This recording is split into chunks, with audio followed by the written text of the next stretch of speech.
Hello and welcome to a guide for the Poison Necromancer for Diablo 2. This is the 2019 Summer USEast ladder, and this is on version 114D. I didn't see many Poison Necromancer guides online that are kind of more recent, and I don't really see these very often anyway, so I thought I'd create a small video real quick. Just run over the build real quickly. In the curses, I kind of went mostly just with the offensive type curses. I didn't see a need, and I don't miss having the CC type curses. One in each in all these, you'll have enough plus skill at the end to bring these up to a high enough number that you don't need more than one skill into them. With the Poison and Bone, obviously you're going to go with Poison Nova and all of its synergies. I did get a few things in this tree that are unnecessary, like Bone Wall and Prison.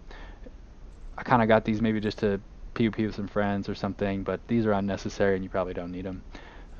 You do want to make sure you do have Corpse Explosion, which you obviously need to get Poison Nova, but Corpse Explosion and Bone Armor are worth getting in the Poison and Bones spells. I also went kind of with a half summoning type build with the Poison Nova. As you can see, I maxed out my Ray Skeleton first, and then everything else has just one skill in it except for Fire Golem, which is unnecessary. A lot of people will think that if you put points into Skeleton Mastery and Ray Skeleton, and kind of simultaneously, your skeletons will be better. But if you look at the calculators and other things for your skills, you'll see that Ray Skeleton actually brings up the attack, defense, and life more if you max Ray Skeleton first, and then get Skeleton Mastery afterward. So that's basically the build. It's very simple, straightforward. Just Poison Nova is your main skill. You got your Bone Armor, Corpse Explosion. If you have a lot of mobs or cows around, it kills them very quickly.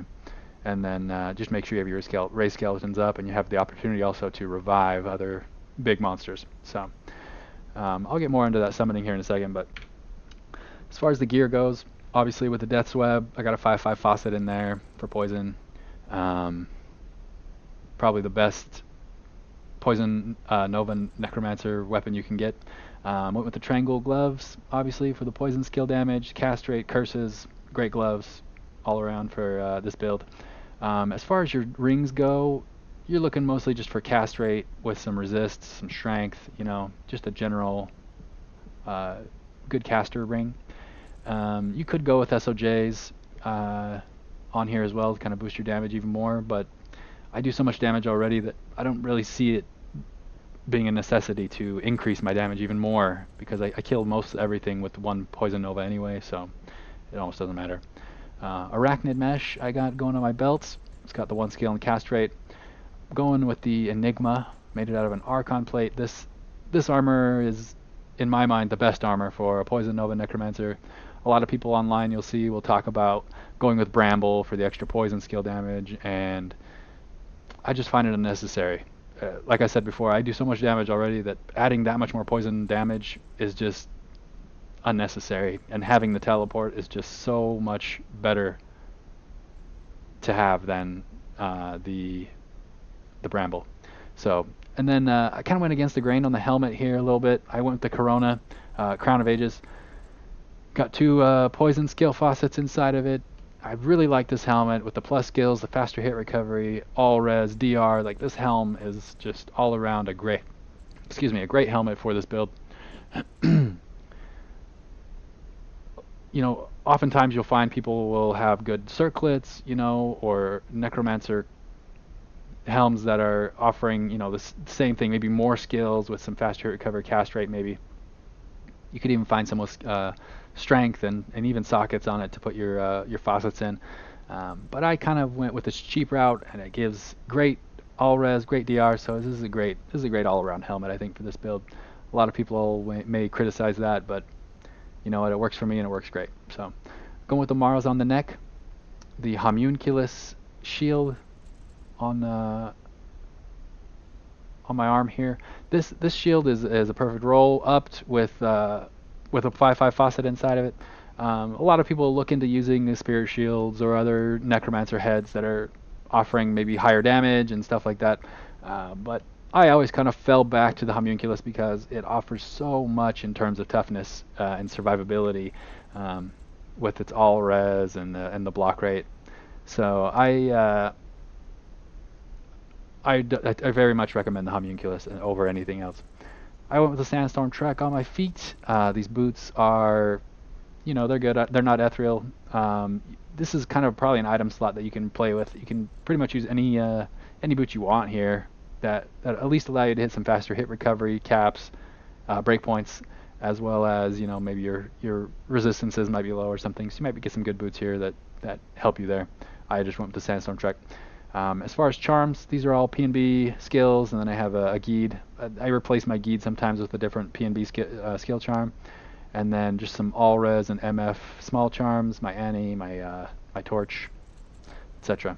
So as far as my Mercenary goes, again, this is probably something that goes against the grain, but I went high Crushing Blow on him with no life leech at all.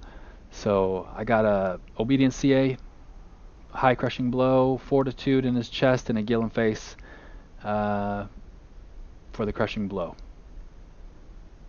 So you can see he has really high damage, really high life. I mean, he's got his resistance is maxed. He's really good. He never dies. He never has a problem with it. And if he ever gets low because of he has no life leech or whatever, you know, you're a Necromancer. You can give life tap anytime you want. So if I'm fighting someone like Andariel and she starts focusing on my Merc, I just put out life tap and he's good. I got no problem with that. The other thing you'll notice here is my Iron Golem. Iron Golem's a great skill for the Necromancer. I went with the Iron Golem primarily because you can have a secondary aura. You can make an Iron Golem out of anything metal, and I went with an Insight. And I don't waste big insights on him. You know, I'll find a Volge or a Poleaxe or something small or stupid that I just make him basically just for the aura. He doesn't do much damage, you know, and anytime I find a base, I'll just make sure I keep it and hold on to it. I don't die very often, but if I ever do die, then, you know, you obviously lose your Golem, so you have to remake the Insight and resummon him. Another pro tip with the Golem: make sure you go out to, you know, find a skill shrine, buff up with your CTA, and make sure you're highest you can be before summoning that Golem, because I think he retains that that level. Whatever your skill level was when you summoned him is what he'll be forever. So that's about it for the build. I'll just show you guys some gameplay here real quick and sit back and enjoy.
death can save you from me.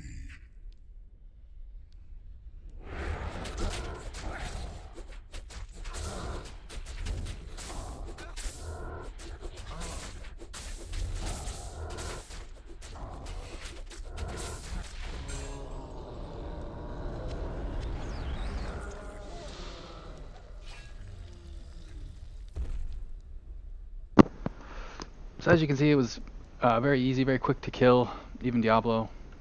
That high crushing blow on the mercenary was just, brings him down real quick. You also noticed that when I would cast Poison Nova, on him, I would wait. You don't need to sit there and spam your Poison Nova. It doesn't stack, it doesn't do more damage or anything. It just does damage over time for 2 seconds, and then when those 2 seconds run out, you just renew that Poison Nova and you're good. So, the only reason this build really requires cast rate is to teleport quicker. And you'll notice, I don't know if you saw, but I did a weapon swap to my CTA and Spirit just to teleport a little quicker with that fast rate. And then I'll just switch back to my Death's Web, and that's what I do my damage with. So anyway, that's a build for the Necromancer, Poison Nova, and thank you for watching.